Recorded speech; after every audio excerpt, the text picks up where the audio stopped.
YouTube, how we doing, family? It's your boy Yo, and there's another episode of Yo Hoops. We go through every NBA game every day. Today is Saturday, February 22nd, and we have a 5-game NBA card. I'm gonna walk you through every game, let you know which sides I like, and stick around because I'll let you know my highlighted play of the day. I do this every day for free, so make sure you leave a like, subscribe to the channel, and let me know your favorite game in the comment section below. Without further ado, let me get into today's recap.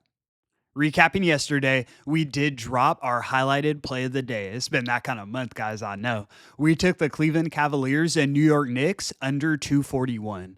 The Cavs were on a heater. They shot 51.4% from behind the arc as a team, and the game total ended at 247. The first quarter total ended at 70 points. So, as usual, you could have caught the live under at basically any point during the game after the first quarter, but we did drop the highlighted play. Overall on the card, we did go 5-4 against the spread, so it was a bit better, but let's lock in and get in that win column today. Without further ado, let me get into today's games. In our first matchup of the evening, we have the Phoenix Suns in Chicago taking on the Chicago Bulls. Suns are laying 5 points, and the total is 239. Both of these teams have been disappointing recently. The Bulls are currently on a 5-game losing streak, but the Suns are on a 4-game losing streak themselves. Both squads do come into this one fully healthy. At full strength, I think the Suns have the edge here. The Bulls did just take the Knicks to overtime in their last outing, but the Knicks played terrible in that game, shooting just 43% from the field, and they still found a way to win the game. Looking at the recent matchups between the Suns and the Suns have won the last 9 meetings in a row against Chicago. They absolutely own them. Phoenix isn't a team I usually back often, but here they should be able to comfortably win against the Bulls. We're taking the Suns laying 5 points as our first selection of today. Let's move. In our next matchup, we have the Brooklyn Nets in Philadelphia taking on the Philadelphia 76ers. Sixers are laying 11 points, and the total is 212.5. We know the Nets have been exceptional road underdogs this season. They're now 17-9-1 against the spread in this spot. They do come into this one slightly banged up, though, so D'Angelo Russell and Cam Thomas will not play. The Sixers effectively have everyone going.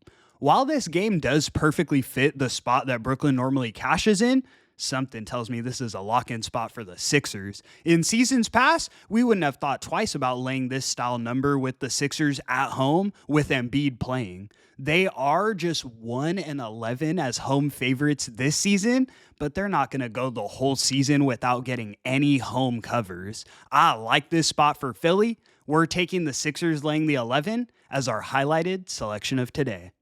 Let's move. In our next matchup, we have the Los Angeles Lakers in Denver taking on the Denver Nuggets. Nuggets are laying 6.5 points, and the total is 243.5.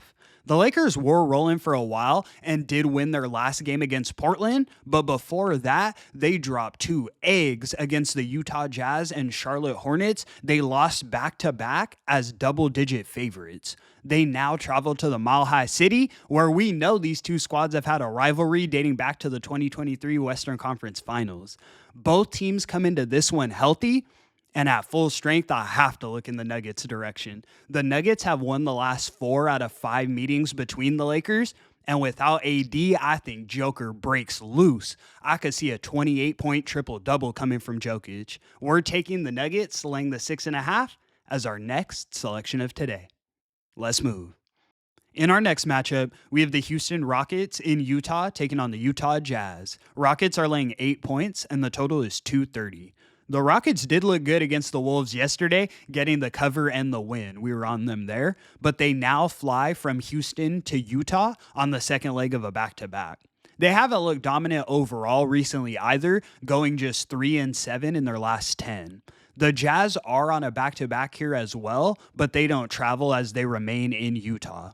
They got aired out by the Thunder last night. We were on the Thunder in that one, but due to it being such a huge blowout, a lot of the Jazz starters played less than 30 minutes, so the no rest doesn't play such a huge factor here.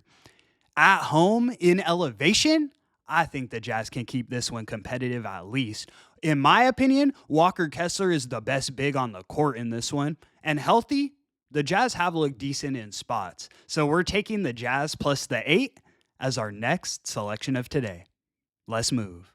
In our last and final matchup of the evening, we have the Charlotte Hornets in Portland taking on the Portland Trailblazers. Blazers are laying 5 points, and the total is 222.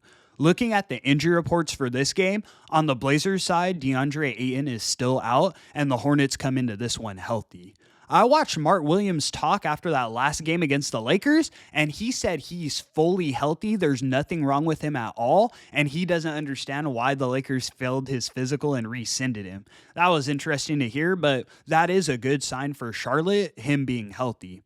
In my opinion, LaMelo Ball is the best player on the court in this one, but I don't really trust the rest of the Hornets squad. When I look at the standings, the Blazers are 9 games ahead of the Hornets. They've shown me they're just the better team throughout this season. I'm in no rush to bet this game, but I do lean towards the Blazers laying the 5 as our last and final selection of today. And that's going to conclude today's video. Thank you so much for tuning in, guys. I know I'm sliding a bit on those highlighted plays. We're now 3-13 against the spread in the month of February, but I'm not sweating it at all. I know we're getting back in that win column and going on a heater soon. As you guys know as well, I am positive on every game played in the month of February and every game played in 2025. So make sure you're rocking with me. You don't have to take the highlighted plays. I do have more bets even than that. I love to bet, so I bet on a bunch of games every day. And like I said, I am hitting above a 50% clip. On the highlighted plays too, if you need to fade them, do what you got to do. I do this every day for free, so make sure you leave a like and subscribe to the channel. It's your boy, Yo. And until the next one, I'm going to catch y'all. Peace.